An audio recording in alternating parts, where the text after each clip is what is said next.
High guys, I hope you all are well. আজকে সকাল থেকে আমি কি করলাম সেটাই তোমাদের সাথে ভিডিওতে শেয়ার করব। যেহেতু আমি রিসেন্টলি একটু ডায়েট করার চেষ্টা করছি, তাই আমি সকাল সকাল খালি পেটে প্রতিদিন এই ড্রিঙ্কসটা খেয়ে নিচ্ছি।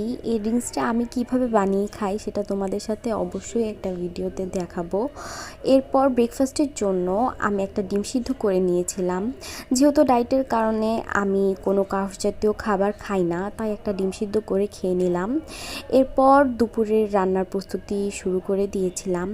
সেদিন রান্না করেছিল আমার শাশুড়ি এই লাউটা আমার শাশুড়ি একটা ইউনিক ওয়েতে রান্না করবে, সেটা আমি তোমাদের ভিডিওতে সামনে দেখিয়ে দিব। দেখো লাউটা কি সুন্দর আমার শাশুড়ি কেটে নিয়েছিল। এর সাথেই ছিল ফুলকপি, সেদিন ফুলকপিরও একটা ইউনিক তরকারি রান্না করা হয়েছিল। পাশাপাশি আমি চুলায় ভাত বসিয়ে দিয়েছিলাম, চালটাকে ভালোভাবে ধুয়ে দেন ভাতটা বসিয়ে দিয়েছিলাম।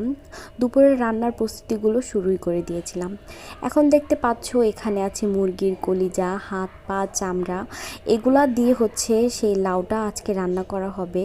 পাশাপাশি ছিল ধনিয়া পাতা কুচি, পেঁয়াজ কুচি এবং এই মাছটা দিয়ে হচ্ছে আজকে ফুলকপিটা রান্না করা হবে। দেখতেই পাচ্ছ যে এই রান্নাগুলো আজকে কতটা ইউনিক। এখানে এবার আমি দেখাচ্ছি যে আমরা ফুলকপির তরকারিটা প্রায় আমাদের রান্না করা হয়েই গিয়েছিল। এখানে ধনিয়া পাতা দিয়ে দিয়েছিল আমার শাশুড়ি।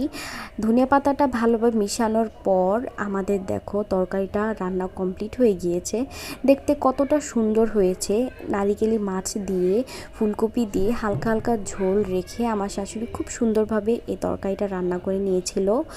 এরপর লাউটা উনি রান্না করেছিল। লাউটা হচ্ছে মুরগির যে হাত পা চামড়াগুলো ছিল সেগুলা নর্মাল যে আদা রসুন হলুদ মরিচ দিয়ে ভালোভাবে কষিয়ে এটাতে লাউগুলো দিয়ে দিয়েছিল।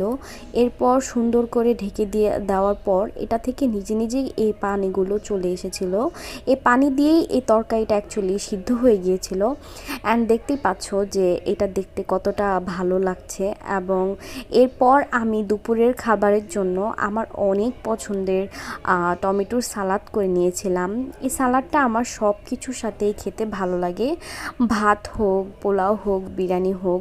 দেখতেই পাচ্ছ আমি এটাতে অনেকগুলো মরিচ, পেঁয়াজ, ধনিয়া পাতা দিয়ে সুন্দর করে হাতের সাহায্যে মেখে নিচ্ছিলাম। যখন রান্নাবান্না কমপ্লিট হয়ে যায় তখন আমি আমার ঘরটা ভালোভাবে ক্লিন করে পরিষ্কার করে নিয়েছিলাম এবং গুছিয়ে নিয়েছিলাম। এরপর দুপুরের খাবারটা দেখো আমি নিয়েই নিয়েছি। আমার লাঞ্চটায় আমি সেদিন রেখেছিলাম ভাত,